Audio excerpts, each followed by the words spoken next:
Today I will go over the top 5 reroll comps that I had the most success with on PvE, and hopefully this will give you the advantage when set 10 go live. And just a quick disclaimer, I've only included the best 1 and 2 cost carries. There is a few 3 cost reroll comps as well, like MF, Samira, Lux and Riven, but I will cover those in a different video. The first one we're gonna look at is Crowd Diver Katarina. And she is just overall a super strong carry. And what we're looking for is the 5 Crowd Diver units. And if we're getting Katarina as a headliner unit with Crowd Diver, we'll get 6 in the trade. The other trade is KDA, Superfan, Guardian and True Damage. KDA will light up some Hex that will buff up our units, so we will always try to put our units on those, especially Katarina. Then we have Superfan, which will give ourselves an extra item on the headliner, and when Katarina is the headliner, that will be a Hand of Justice. Then we have Guardian, just for some extra frontline. And then we have True Damage, which will gain ourselves a unique bonus for each unit. Kennen will stun 1 more unit, and Kiana can start building up items. So what items that we are looking for is mainly for Katarina. And we will get ourselves a Dual Gauntlet and a Hand of Justice. And as mentioned before, the last item will be from Superfan. Then we will try to put as many pure tank items on Nico. And if we're getting AD or Bruiser items, we will put them on Zed. So before we're getting to the full board, we will obviously not have Kiana. And before we're getting to level 7, we will probably also not have Zed. So these are the units that we are playing around. So basically what we want to do is to get to level 6 as fast as possible.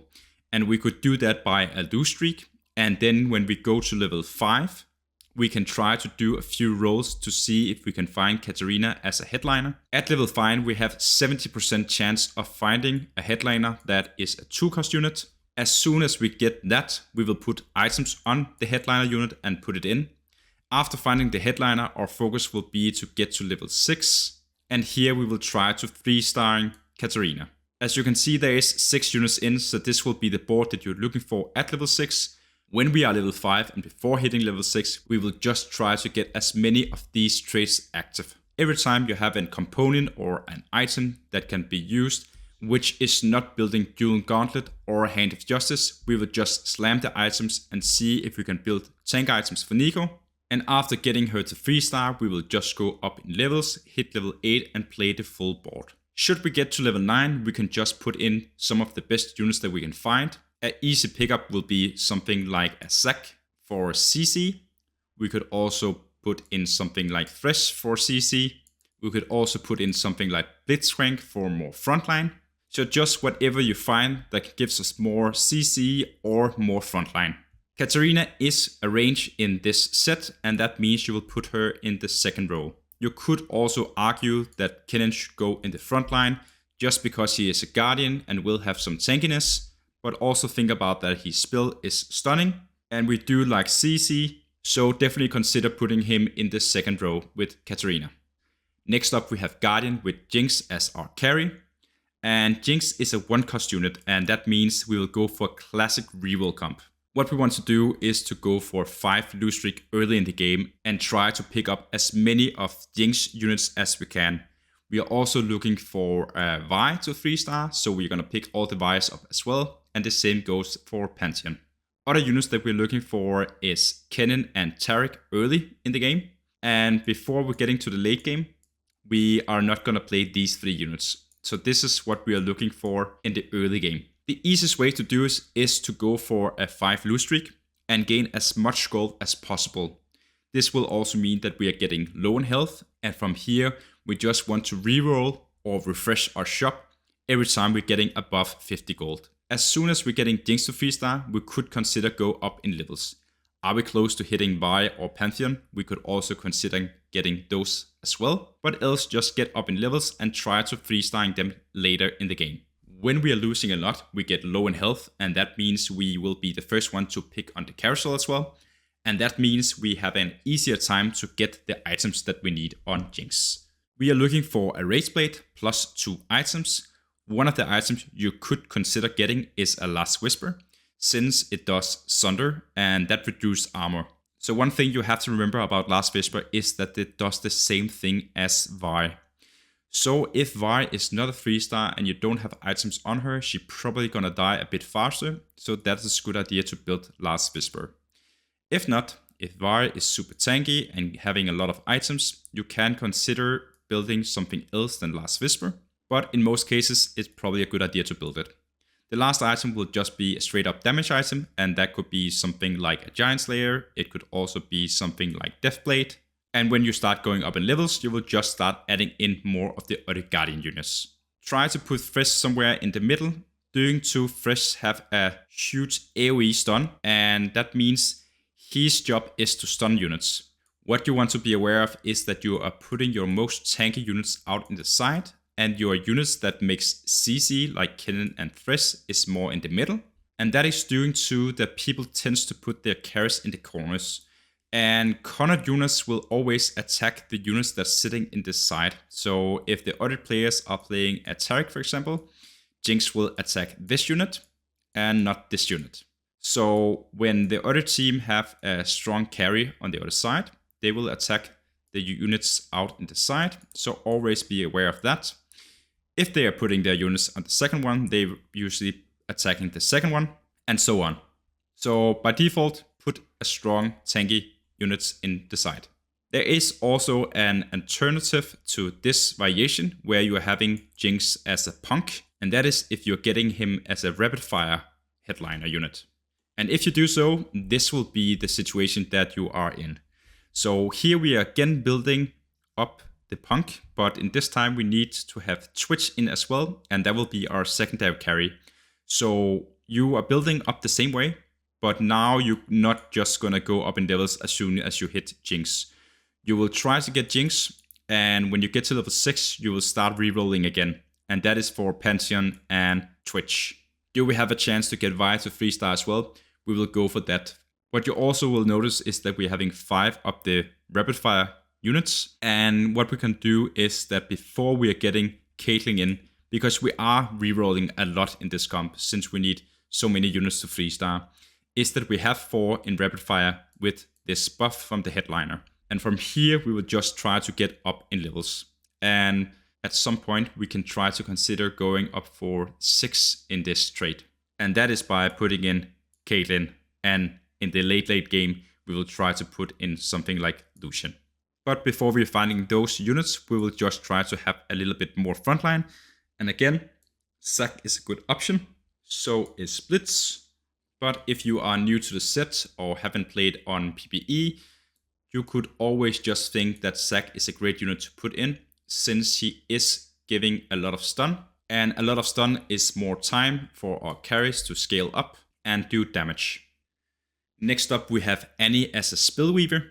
And it kind of goes the same way. You will try to get a 5 lose streak in the early game, build up your cash as fast as possible, and let that snowball. Every time you have above 50 gold, try to reroll and see if you can hit Annie to 3-star. You will also try to get Annie as a headliner, and as soon as you're getting an Annie headliner, you will start putting items on her and put that unit in.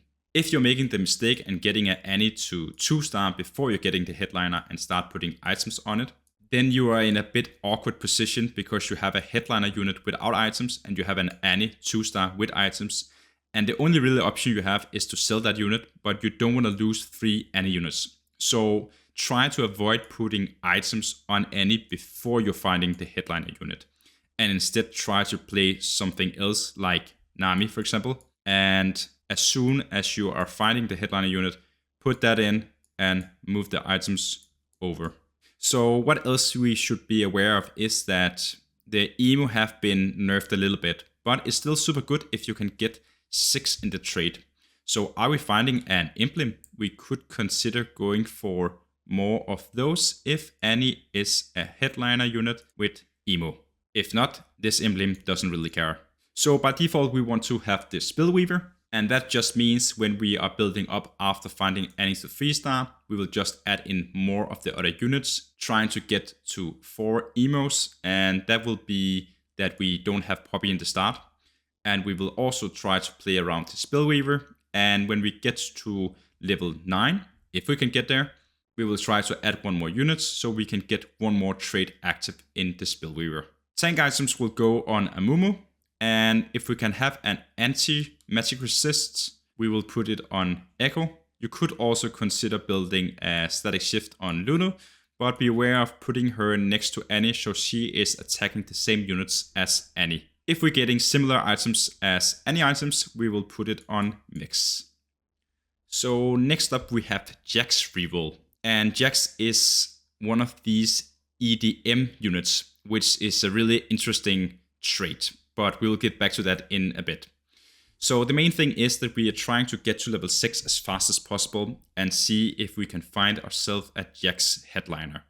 We can play with Jax as both of the traits as headliner, but which one is the best, we don't really know yet before we go to the live server, but I probably think that 6 in this trait will be the best one. Another option is that we're having a headliner, which is this one, and then we're just gonna add in one more of these units when we get to the 9th level. But get to level 5 and see if we can find a headliner Jax, or wait to level 6 and get the headliner unit. Then we will start rerolling, use all gold above 50 to hit the 3-star. We will mainly build damage items on Zac. Gauntlet is a super good item to making him crit when he jumps a high health unit. And also Hand of Justice, just for more crit but also a bit of healing. And then we can build in something like a Titan for more sustain and more damage. All the tank items will go straight up on Zac, and other items that are classic for AP caster units like Lux will just have those kind of items. A mana item, something for critting, and another AP item. Are we getting other bruiser and healing items, we can put it on Zed. So this EDM trait is giving you an item that you can put on one of the units. And what happened is, if you put it on, let's say, Zac, is that every one of these units will transform into a Zac unit and cast the Zac spell. And that means everyone will bounce around and stun some units and heal a little bit. If you put it on Jax, everyone will jump to the highest health units in their range and get back to where they were before. If you are put it in on Lux, everyone will transform into Lux and do a cast. So what I have been having the most success with is with Jax, Zac, and Lux. The only time I put it on Zed is when I'm putting Zed as our carry, but that is in a different comp. So as soon as you're getting Zac to 3-star, you will try to build up your comp and add in some of the units that you don't already have. The build up is quite easy and you're just looking for units from these two traits, and that is more or less it. Prioritize to put items on Jax first, and then tank items on Zac and damage items on Lux. And you just want to slam the items as fast as possible, since in the early stages of the new game, nobody is knowing what they're doing, and that means we probably prefer to playing a bit more aggressive than having to hesitate and lose a lot of health. The last one is the Reroll Yasou comp, and this one is a bit difficult. So we want to have Yasou naturally in our shop. We do not want to force this one. So the thing about Yasou is that he is scaling up. He have this inbuilt scaling thing where every time he kills a unit, he permanently gain 1% attack damage. And that is super good if he is getting a lot of kills. So meanwhile we're trying to lose the rounds, we are always also trying to get Yasou to kill as many units as possible. So that's one thing, and at the same time we are trying to get Yasou to 3-star. As soon as we're getting the 5 first losses, as in every other reroll comp for low cost units, we are building items on him at the same time. So get him to 3-star, build as much gold as possible, use all gold above 50 to hit the 3-star unit, and from here get these kind of items. So Titans for more tankiness and doing some damage, Bloodthirster to keep him alive, and Quicksilver to avoid getting him CC'd. Things you should be aware of is that these traits is Yasou trait. And if we're getting the portal where we're getting a buff from both of the traits, that is just super good, but else you have to pick one of them. Let's say that you're getting a headliner that are true damage, you can easily get 6 in the trait. But in this case, we are missing one of the units here. And that means when we're getting up to level 9, we will add in Kayn. If, on the other hand, we are getting the opposite, we will have 5 in the trait and we're needing one from true damage, and here we will add in Kiana. The thing about true damage is that you are getting a bonus that is unique to the unit if they're having an item, and that is why we are building at least one item on each of the true damage units. And for Yasou, it is that we are executing when we are hitting a unit that have less than 15% health. So that will be more or less it. If we are getting similar items to Yasou, we can put it on Riven. We can also put tank or supporting items on Echo. Similar items on Akali, and a Rage Blade on Senna is good as well. If you're new to set 10 or having had a long break, you could watch my guide for beginners on how to play set 10. And else, just thanks for watching, and I'll see you in my next video.